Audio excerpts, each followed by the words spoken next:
ரயில் வராத நேரத்துல கூட ரயில் விசில் கேட்டதா? ட்ராக்ல யாரோ லாந்தரன் எடுத்து நடப்பது போல தெரிஞ்சதா? அது பயம் இல்ல.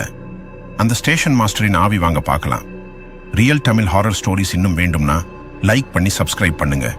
உங்க ஊர்ல ரயில் நிலைய மர்மங்கள் இருந்தால கமெண்ட்ல சொல்லுங்க. சரி, கதைக்குள்ள போகலாம்.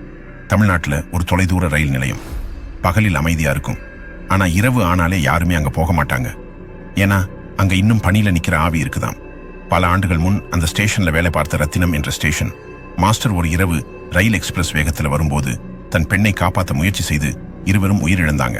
அந்த நாளுக்கு பிறகு நள்ளிரவில் அங்கே சிக்கிறவர்களுக்கு அதே அனுபவம். தேக்கமில்லாத ரயில் விசில், ட்ராக்ல மெதுவா நகரும் லாந்தரன் ஒளி, காலியான பிளாட்ஃபார்ம்ல யாரோ சிவப்பு கொடி அசைஞ்சது போல நிழல். அந்த விபத்து நடந்த இடத்திலேயே மக்கள் நம்புறாங்க, அந்த ஸ்டேஷன் மாஸ்டர் ஆவி இன்னும் தன் கடமை தானே செய்யறான். ஏற்கனவே நடந்த விபத்து மாதிரி மீண்டும் நடக்காம பாதுகாக்க முயற்சி செய்யறான். உங்க ஊர்ல ரயில் நிலையத்துக்கு சம்பந்தமான பேய் கதைகள் இருக்கா?